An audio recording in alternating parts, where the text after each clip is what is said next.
Namaste. I'm Jill Loftis of Nuit, Astrology. I'd like to welcome you to your Planetary Energy Forecast for the month of July 2022. And here we are already in July. This month is going to feel like there's a lot happening, all right? Even though we do have Pluto retrograde, we have Saturn retrograde, the end of this month Jupiter's going to retrograde, we still have a lot of planets changing their signs this month, which lends a little bit of a chaotic feeling because it's really going to change the vibe for many of the signs. Example, we've got Mercury, right? Mercury is direct, Mercury is back in Gemini, but it's going to be moving from Gemini into Cancer, and then later in the month actually move into Leo. So lots of activity for that Mercury this month. It's very active, so keep that in mind if you are a Mercury rule sign. Have a lot of planets in either Gemini or Virgo. We also have a vibe change with Venus, who will be moving into Cancer, and this is also very different from the flirtatious Gemini. This is more a tenacious, nurturing, home-oriented Venus. This is my turf kind of thing. And she is also very active this month.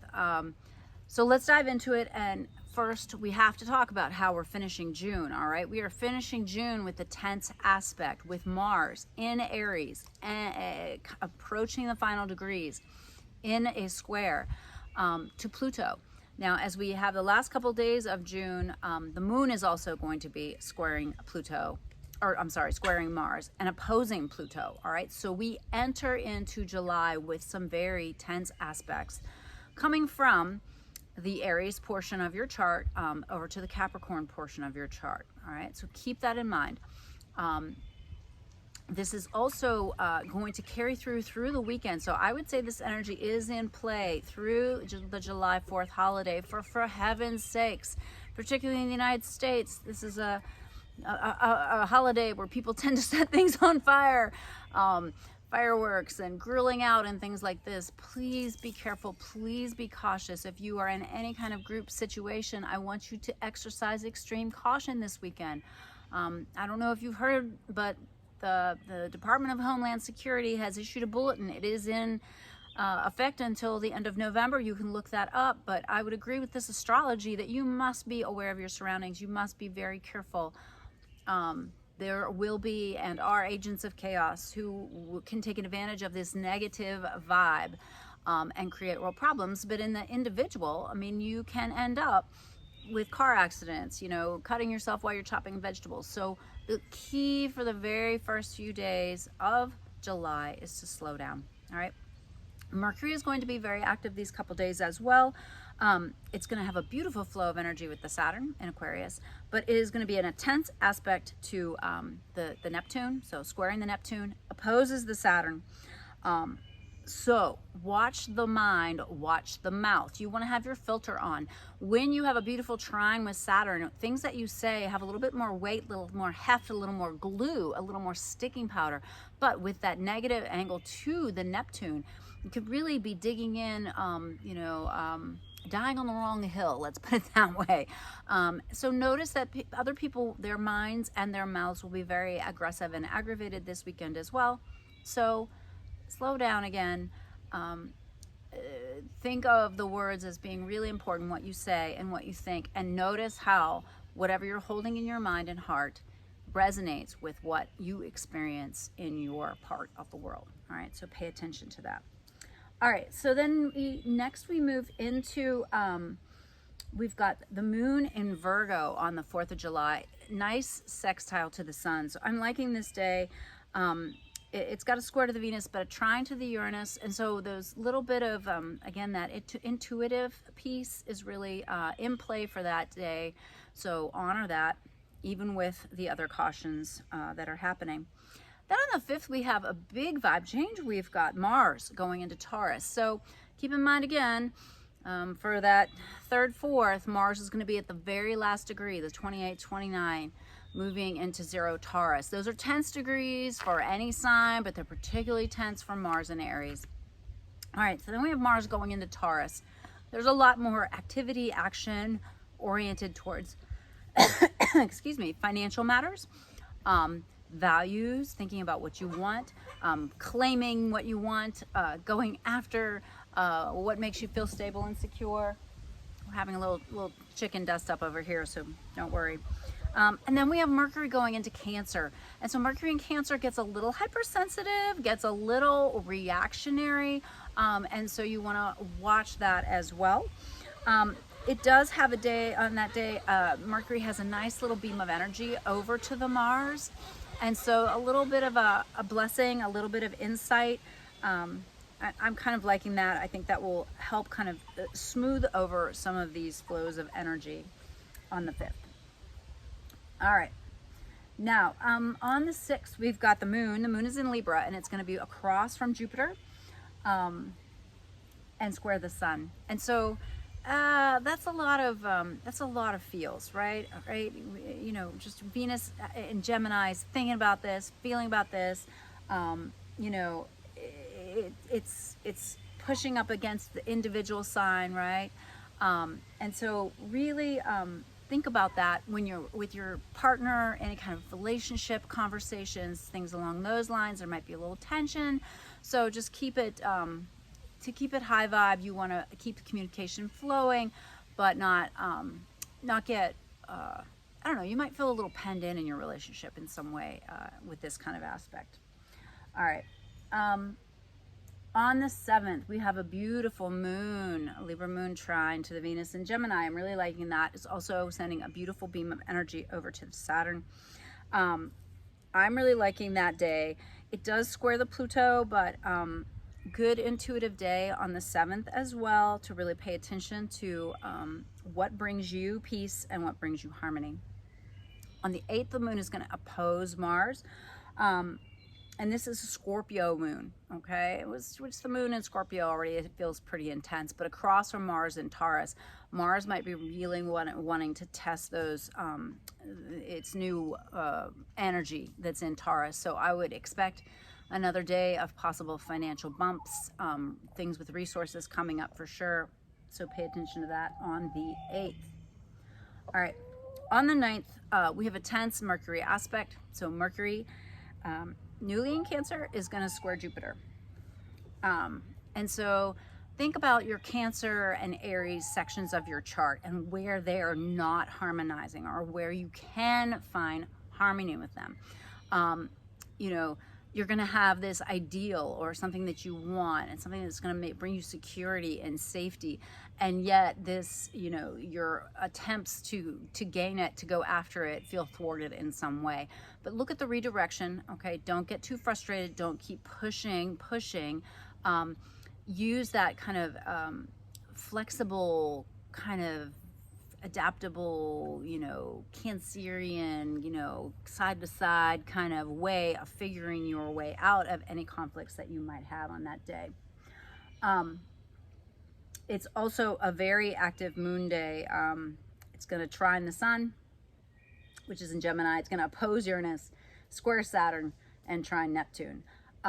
So when, again, you have the kind of pinball kind of effect to the astrology of where you have beneficial flows and difficult flows, beneficial flows and difficult flows, really filter that Scorpio energy through the idea of gaining perspective, right? That's the highest vibe of Scorpio, is the eagle, is pulling back and seeing the big picture. So it's definitely a big picture kind of day.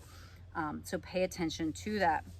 On the 10th, I'm liking this. We've got the sun in Cancer sending a blessing beam, a sextile over to Uranus and Taurus. So a little bit of a lucky day, right? It's also got a moon sextile to Pluto. So I'm really liking this day, the 10th, as having just a little bit of synchronicity, a little bit of a positive lift. So very good there. On the 11th, you want to pay attention because we've got the moon across the sky from Venus. So moon, Venus, kind of a little bit of a push-pull here. And we've also got that the moon is going to be also in a square to Neptune. And so when moon squares Neptune, there's always a little bit of confusion, a little bit of, you got to gut check the intuition a little bit better, vet things a little bit more. So pay attention to that. It does send a nice beam over to Saturn, so there is some sticking power, but make sure that you're moving in the right direction, moving in the direction that really is in alignment with your values. Another caution that I wanted to mention, July 10, 11, 12, we have Pluto in retrograde backing up into the same position of the natal Pluto of the United States. Now you will remember from last year's yearly forecast for 2022, I talked a lot about this because we really have to pay attention to what symbolically occurs for the Pluto return. Because the United States is a very young nation, and it takes Pluto 248 years to come back to where it was in the birth chart. This is our first Pluto return, and Pluto returns tend to bring large dramatic changes to any entity. Human beings don't have them, right? 248 years. We don't live that long, at least not yet. But we're really kind of paying attention to what's going on in society, what's going on with the United States. So just kind of pay attention. This will be the second hit, right? It hit earlier in the year. I want to say it was in February. This is the second hit through the retrograde, and then it will happen again on its journey to Aquarius, which it will dip into just briefly next year. It will hang out at 0 degrees and retrograde again at 0 degrees of Aquarius. I am about to film an episode on that. I think that is something we all really need to have our eyes on. But anyway, so keeping an eye on what symbolically is going on in the U.S. during that time period. And remember, Pluto can fire both early and late, which means you may see this aspect earlier in July as well. All right. Now we move on to our first big moon. We have a full moon on the 13th. It's at 21 degrees of Capricorn. I really like this moon. It's a busy moon. It opposes Mercury. It trines Uranus. And at the same time, on the same day, we have Venus in a beautiful trine to Saturn. All right. So a really great day to kind of look at culminations in your Capricorn area of chart, what needs to be acknowledged, blessed, and let go.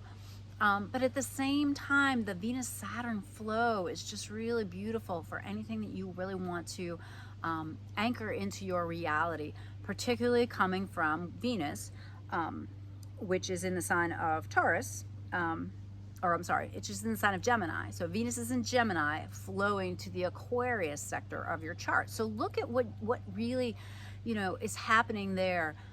Keep in mind that trines are blessings that often we can take for granted. And so look for this full moon, this culmination, but yet this blessing that's going to be bestowed as well. Another great thing about this moon day is that Mercury is in a lovely sextile to Uranus. The moon also sextiles Neptune. Really nice as full moons go. All right, there we go. On the 14th, Venus gets her comeuppance though, because she squares Neptune. So really paying attention. I would pay attention to that Saturn trine, because that's going to anchor you in reality. And then that Neptune square just might show you where you may have been a little overly optimistic. You may have been taking on too much. You may have been thinking,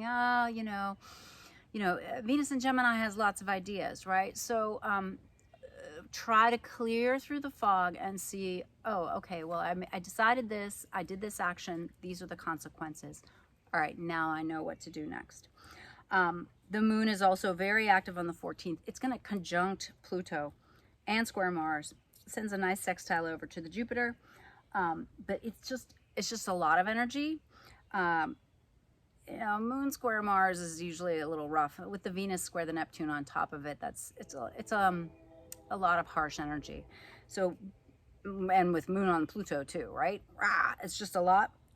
So take that little blessing beam from the Moon to Jupiter, and see how you can kind of use philosophy and optimism in order to minimize some of those stressful aspects. All right. Next day, the 15th, the moon is going to touch Saturn, and then from there, it's going to square Uranus. A reality check moment for sure. And it's really all these squares to the Venus, all this activity in Taurus, tells me this month is going to be so much about financial matters and resources and money and love and all those things, right? I mean, everyone knows, right, the connection between money and love.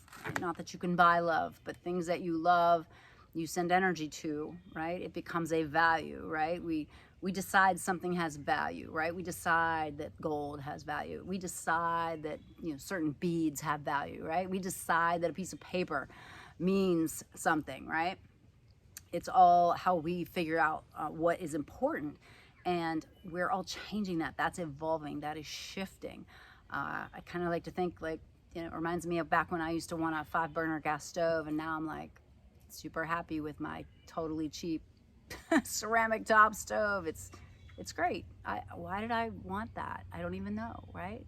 So I see a real exploration of values going down around themes like this. Okay. Alrighty.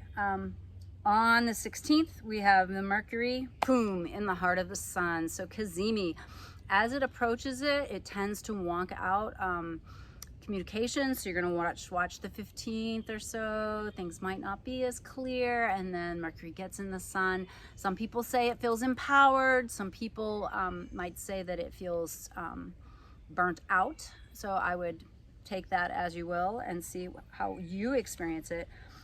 The moon on that day has a beautiful float of both Venus and to Mars. So I'm liking the 16th as far as a day to come up with great ideas. I really like that. Then we have a vibe change on the 17th. That is when Venus goes into the sign of Cancer, right? Becomes a little more mothering, a little bit more nurturing, and also a little bit more indecisive, because that's definitely a trait of Cancers. Now this day is such a huge astrology day. Mercury is going to flow beautifully with the Neptune, so inspiration, you know, make love, make music, work on your novel, all those kinds of things, right? The sun is also going to trine Neptune, right? So it's all this beautiful flow with the Neptune energy. And the moon's going to conjunct Neptune, so huge flow. And then the moon is going to sextile Uranus and also trine the sun. So just this beautiful, harmonious day. I really don't waste this energy. It's a great energy day for really any kind of spiritual practices, anything that requires inspiration. Absolutely beautiful. All right, now we get to the 18th. Another busy Mercury. It's going to be across the sky from Pluto, and so try to find that equal tension, right? Some people really find oppositions to be negative experiences, but I find oppositions to be just a point to figure out where to find that equal tension, where to find that beautiful point of balance, right? And so you've got Mercury's in Cancer, thinking about family stuff, and Pluto's in Capricorn, thinking about you in the world. How do you find a nice harmony there? The moon also hits Jupiter that day, so kind of big, expansive, fiery feelings. It's going to square Venus as well, but also send nice beams of energy to that Mercury and to the Pluto. So I really think that the 18th is a big energy day, a really positive energy day as well. All right. Then on the 19th, we've got Mercury switching signs. Mercury is going into the sign of Leo and is going to want to be not just heard, but seen, all right? So Mercury in Leo wants to be in the center of the room, wants to have everybody, you know, eyes on me. Let's make sure that it's in a positive way, right? Not just a, hey, pay attention to me. I don't care what kind of attention I get. I just want attention. And instead have it be because you've taking the time to think out what you're going to say or how you're going to set forth your ideas or reveal yourself. So know what sign or what area of life is Leo for you, and know that there's going to be a lot of talking and a lot of communicating in that area of life coming up. On that day, we also have the sun across the sky from Pluto. So sun in Cancer across from Pluto. Pluto wants change, like, you know, burn it down kind of change, and the sun wants everything to thrive, right? Everything to be bright and optimistic and beautiful in that sign of Cancer. So watch that push-pull and know where those areas of life are for you. All right. On the 20th, the moon is super busy on the 20th as well. It's going to sextile Saturn, square Pluto, square the sun, square Mercury, and then sextile Venus. So what does this mean? Well, it's in Aries, right? And then it's going to move into Taurus. So from the Aries-Taurus cusp, end of Aries, beginning of Taurus, know where that is in your chart and really access how you feel about things, right? You're going to be pushed. Your feelings are going to be triggered. And the question is whether you take those feelings and you take action, or you just filter them through and make a wise, measured action, right? Are you a puppet to those emotional responses, or are you going to feel them and then make a balanced head-heart decision? That's the key to getting through the 20th. The 21st, we've got the moon coming together with Mars. This is the only aspect on that day. And so if the moon is in Taurus, meeting Mars in Taurus, a great day to do hard work, right? Dig the ditch, plant the garden, you know, move that warrior energy in a beautiful, grounded way. All right, on the 22nd of July, we get to the solar return period for all of our dear, precious Leo friends. So happy birthday to the Leos. We start that sun into Leo day with a moon touching Uranus. So moon in Taurus touching Uranus, okay, explosive, sudden, shocking, you know, watch for the magic. In a little bit of a difficult aspect to the Saturn, beautiful flow with Neptune, trine to the Pluto. All right, so I'm really liking this day for any kind of intuitive touch-ins. It's one of the things about Leos always need to know you have brilliant intuition. You just have to be careful because you can be flattered into not listening to yourself. All right, then we have a really beautiful day. Again, a great day for thinking, writing, expressing, talking, creating. We have a moon in Gemini, sextile the sun, sextile the Jupiter, and sextile the Mercury, and Mercury flowing in a trine with Jupiter. So absolutely plan something for this day that where you're having conversations, or you're working on that book again, or you know, really expressing yourself in big, beautiful ways. All right. On the 24th, we have Venus in a square to Jupiter. So this is a couple days, that Sunday, 24th, 25th, 26th, just don't go over the top. I used to have one of my ex-husbands used to say, wretched excess is barely enough. This is a wretched excess. No, okay? Don't take on too much. Don't agree to doing too much. Don't be, you know, sure, I can do that. Sure, I can do that. Or sure, I'll pay for that. Oh, screw it. I'll just pull my credit card out. No, okay? Be very careful those couple days. The moon is also going to be square to Neptune, which kind of lends more of a kind of sketchy intuition factor here. It does trine the Saturn, which again gives sticking power, but Venus Jupiter, just be careful. I would also be cautious if you are thinking about doing any kind of tattoos or anything like that, right? Harsh Venus aspects, not good for beautification. All right, the next day we have another difficult square. We have Mercury in a square to Mars. All right, this is arguments. This is, you know, negative thinking. This is rash, over the top kind of thinking. So I want you to be really careful with that. And the moon is also going to be touching Venus and squaring Jupiter. So right off the heels of that other, you know, Venus-Jupiter square. So it's kind of like just for several days, be a little bit more careful with love and money. Absolutely. Okay. And that Mercury square to the Mars, arguments. Watch arguments. All right. On the 27th, I really love this. We've got the moon in Cancer, sextile Uranus in Taurus, so I really like that. That's great for intuition. It's also going to trine the Neptune, all right? So a very inspired day. It's going to oppose Pluto, but I would really look for this to be a day to really think about, you know, make sure that you give yourself space to kind of have the thought, to plan the plan, to have the insight. I think that's a great day for that. On the 28th, we have our new moon. The new moon is going to be at 5 degrees of Leo. It is at 1:55 p.m. on the East Coast. And it is within hours, we have Jupiter stationing retrograde at 8 degrees of Aries. This is an interesting moon day. It trines the Jupiter, but yet the Jupiter stations retrograde, right?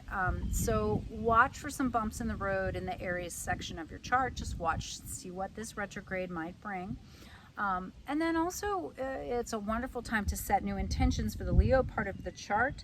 But keep in mind, on the same day, Mercury is going to be in a square to Uranus. And so watch when you're with your conversations, watch being over the top with trying to express yourself. This could be with all this Leo energy, right? Leo sun, Leo new moon, you know, Mercury and Leo. It could be a little bit of an over the top kind of day. And so I would keep it between the lines. I would be the proud lion, right? Leo is such a beautiful sign, but keep the ego within comfortable bounds, and watch that you're not, you know, kind of trying to go after what you want at all costs. All right, it's kind of like a Five of Swords in tarot. All right, and we wrap up the month on the 29th.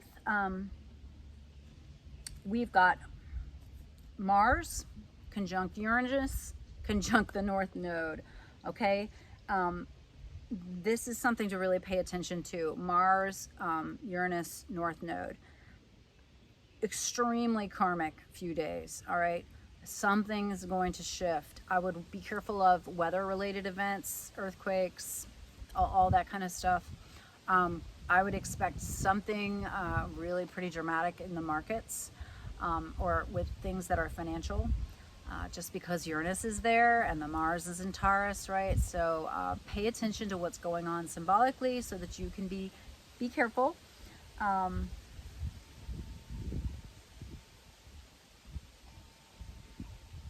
Yeah, I mean, the precise triple conjunction is August 1st, but Mars goes to 17 degrees in there, and so it's in play, all right? It is in play, so pay attention to that. All right, now do we get to the 31st? We've got Mercury right across the sky from Saturn. All right, so serious conversations, a time when whatever you're thinking about really does have a little more sticking power again, right? There's a lot of Mercury aspects this month. You've got to monitor your mind. Use mantra, use meditation, use whatever it is that keeps it corralled and focused on what you want and not focused on what you don't want. On that same day also, the sun is going to beautifully flow with Jupiter, so that's a little piece of luck for the 31st. And the moon is also going to send a blessing beam over to Venus, and so the 31st is a really nice day. All right. Ooh, that's your July. It's really busy. There's a lot going on. So stay steady, and I'll see you for the August forecast. If this is useful, helpful, please comment below. If you stayed to the end, bravo. I know it's long.